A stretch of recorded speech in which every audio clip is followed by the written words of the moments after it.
अथ पंचदशोऽध्यायः 15वां अध्याय। गणेश तथा शिवगणों का भयंकर युद्ध। पार्वती द्वारा दो शक्तियों का प्राकट्य, शक्तियों का अद्भुत पराक्रम और शिव का कुपित होना।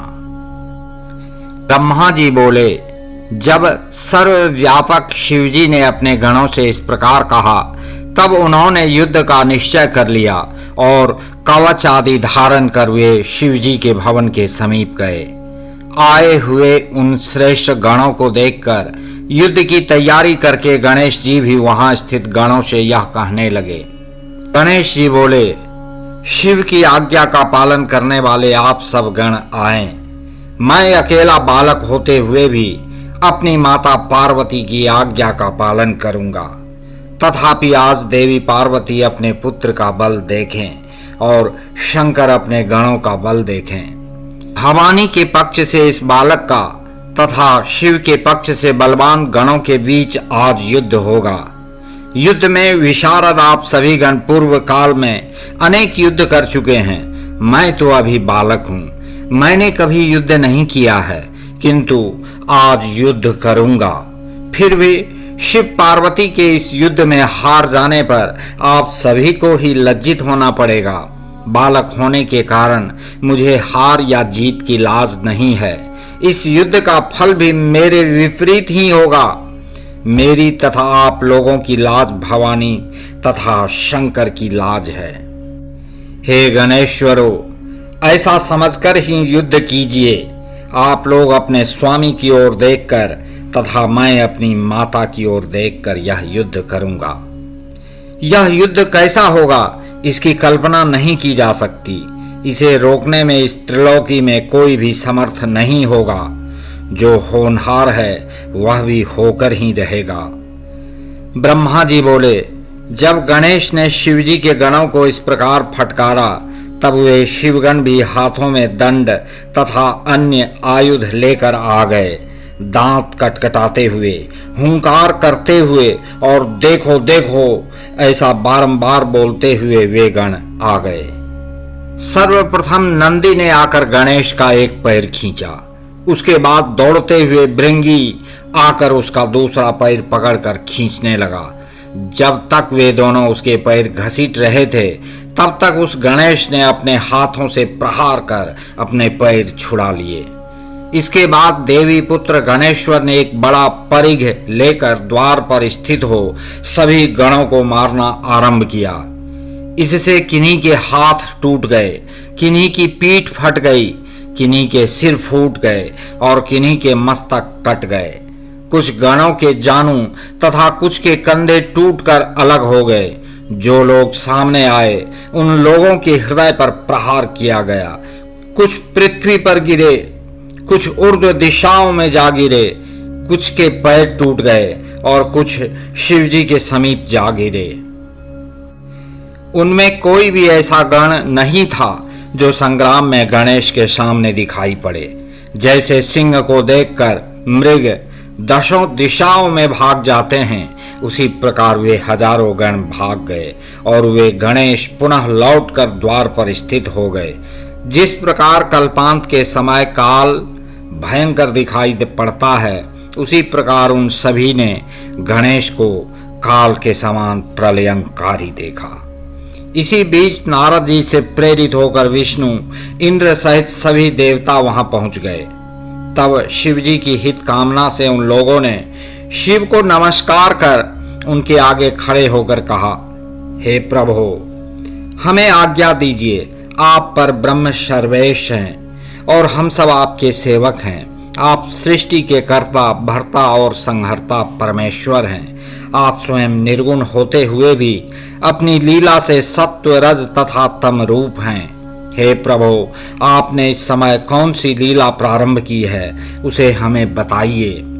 ब्रह्मा जी बोले, हे मुनि श्रेष्ठ।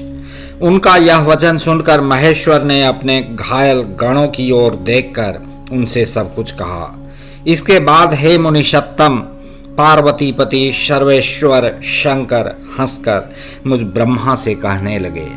शिव जी बोले, हे ब्रह्मन सुनिए, मेरे द्वार पर एक महाबली बालक हाथ में लाठी लिए हुए खड़ा है।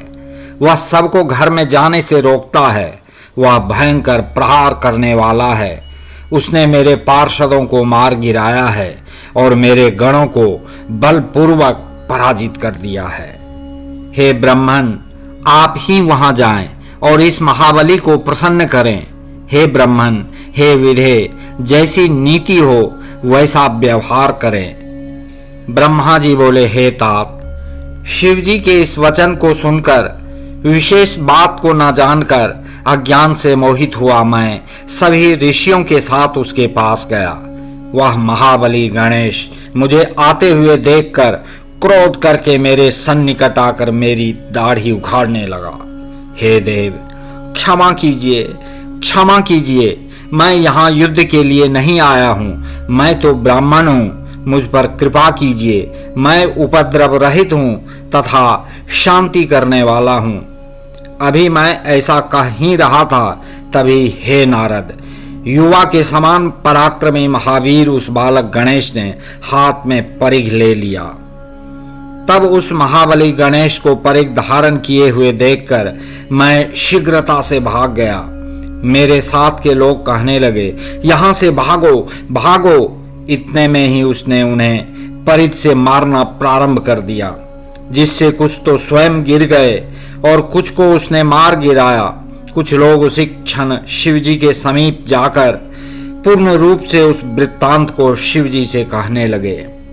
उन्हें वैसा देखकर और उस घटना को सुनकर लीला विशारद शिवजी को अपार क्रोध उत्पन्न हुआ। तब उन्होंने इंद्रादि देवगणों, कार्तिकेय आदि प्रमुख गणों, भूतों, प्रेतों एवं पिशाचों को आज्ञा दी। शिवजी के द्वारा आदिष्ट वे लोग यथा योग्य हाथों में आयुध लिए हुए उस गण को मारने की इच्छा से सभी दिशाओं में गए और जिसका जो विशेष अस्त्र था उन अस्त्रों से बलपूर्वक बालक गणेश पर प्रहार करने लगे।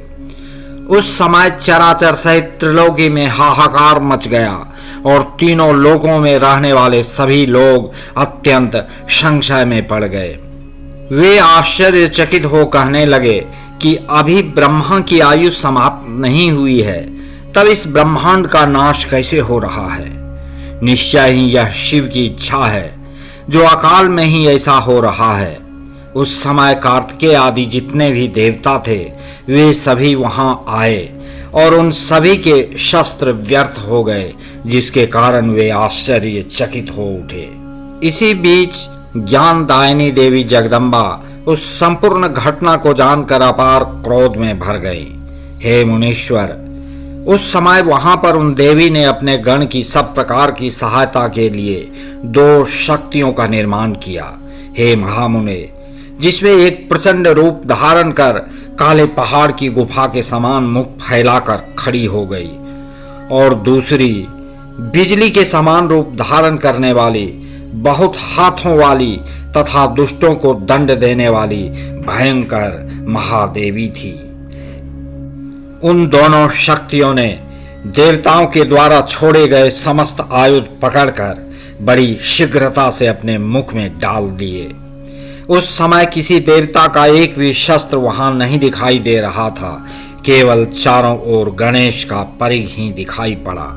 इस प्रकार उन दोनों ने वहां अत्यंत अद्भुत चरित्र किया। पूर्व समय में जिस प्रकार गिरिश्रेष्ठ मंदराचल ने क्षीर सागर का मंथन किया था, उसी प्रकार अकेले उस बालक ने समस्त दुस्तर देव सेना को मथ डाला। तब अकेले गणेश के द्वारा मारे पीटे गए इंद्रादि देवगण तथा शिवगण व्याकुल हो गए। इसके बाद गणेश के प्रहार से व्याकुल हुए वे सभी एकत्रित होकर बारंबार श्वास छोड़ते हुए आपस में कहने लगे। देवगण बोले, अब क्या करना चाहिए और कहाँ जाना चाहिए? 10 दिशाओं का ज्ञान ही नहीं हो रहा है। यह बालक तो दाएं बाएं परिघ घुमा रहा है। ब्रह्मा जी बोले, हे नारद, उसी समय पुष्प चंदन हाथ में लिए हुए अप्सराएं तथा नारदादि ऋषि जो इस महान युद्ध को देखने की लालसा वाले थे, वे सभी युद्ध देखने के लिए वहां आए। हे मुनि श्रेष्ठ, उस समय उनके द्वारा आकाश मार्ग भर गया। वे अप्सराएं तथा ऋषिगण उस युद्ध को देखकर अत्यंत आश्चर्यचकित हो गए और कहने लगे, इस प्रकार का युद्ध तो कभी भी देखने में नहीं आया। उस समय समुद्र सहित सारी पृथ्वी कांपने लगी तथा पर्वत गिरने लगे। वे संग्राम की सूचना दे रहे थे। आकाश, ग्रह एवं नक्षत्र मंडल घूमने लगे, जिससे सभी व्याकुल हो उठे। सभी देवता तथा गण भाग गए। केवल पराक्रमी तथा महावीर कार्तिकेय ही नहीं भागे और सबको रोककर गणेश के सामने डटे रहे। उन दोनों शक्तियों ने उस युद्ध में सभी को असफल कर दिया और देवताओं के द्वारा चलाए गए सभी शस्त्रों को काट दिया। जो लोग शेष बच रहे थे वे सब शिवजी के समीप आ गए। सभी देवता तथा शिवगण तो भाग ही चुके थे। उन सभी ने मिलकर शिव को बारंबार नमस्कार कर बड़ी शीघ्रता से पूछा, हे प्रभु, यह श्रेष्ठ गण कौन है? हम लोगों ने पहले भी युद्ध का वर्णन सुना था। इस समय भी बहुत से युद्ध देख रहे हैं, किंतु इस प्रकार का युद्ध ना तो कभी देखा गया और न तो सुना ही गया। हे देव, अब कुछ विचार कीजिए, अन्यथा जय नहीं हो सकती है। हे स्वामिन, आप ही इस ब्रह्मांड के रक्षक हैं, इसमें संदेह नहीं है। ब्रह्मा जी बोले। उनका यह वचन सुनकर परम क्रोधी रुद्र कोप करके अपने गणों सहित वहां गए। तब देवगणों की सेना भी चक्रधारी विष्णु के साथ महान उत्सव करके शिव जी के पीछे पीछे गई। हे नारद, इसी बीच आपने देवदेव महेश्वर को भक्ति पूर्वक हाथ जोड़कर नमस्कार करके कहा। नारद जी बोले, हे देवदेव, हे महादेव, हे विभो, मेरा वचन सुनिए।